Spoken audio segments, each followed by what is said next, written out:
বড়সড় ভাঙন ঘটল মালদায়। মাননীয় মুখ্যমন্ত্রীর অনুপ্রেরণায় আবারও বড়সড় ভাঙন দেখা দিল মালদায়।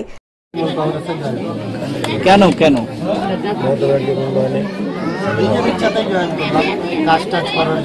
সমাজের হয়ে কাজ করার জন্য বিশেষ করে রথবাড়ি অঞ্চলের বিরামপুর গাজিয়া বুথের আইএসএফ মেম্বার আলিম শেখ সহ প্রায় 155 জন আইএসএফ কর্মী যোগ দিলেন তৃণমূল কর্মে। এদিন সবার হাতে তৃণমূলের দলীয় পতাকা তুলে দিলেন মোথাবাড়ি বিধানসভা কেন্দ্রের বিধায়ক তথা রাজ্যের মন্ত্রী সাবিনা ইয়াসমিন। আমি তো বিজেপি থেকে আমি টিএমসিতে গিয়েছিলাম, আজকে আমরা জয়েন্ট মেম্বার ছিলাম, তো আইএসএফ থেকে আজকে টিএমসিতে জয়েন করলাম। জয়েন করার কারণ কি? জয়েন করার কারণ হচ্ছে আমরা মমতা ব্যানার্জি উন্নয়ন দেখে আমরা দুজনে ডিসাইড করেছিলাম জয়েন করা একসাথে, কিন্তু যাই হোক কোনো কারণবশত আমি আগে জয়েন করেছিলাম, আইএসএফ পরে আজকে জয়েন করলাম।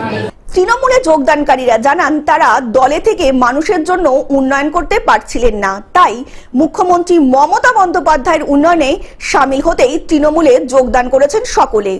আমাদের হিন্দু ভাইরা তারা সুরক্ষিত নয়, সেই মুহূর্তে আমি দৃষ্টান্ত দেখাতে পারি যে আজকে যেমন একদিকে লালন ভাই আছে, যেমন একদিকে বিজেপির আছে আমাদের সদস্য, একদিকে আইএসএফ এর সদস্য এবং মেম্বার, একদিকে হিন্দু ভাইরা জয়েন করছে, একদিকে মুসলিম ভাইরা জয়েন করছে।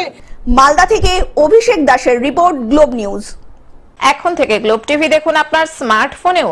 গুগল প্লে স্টোর অথবা অ্যাপল স্টোর থেকে ডাউনলোড করুন গ্লোব টিভি লাইভ অ্যাপ। এছাড়াও জিও টিভি অ্যাপ থেকেও দেখুন গ্লোব টিভি লাইভ।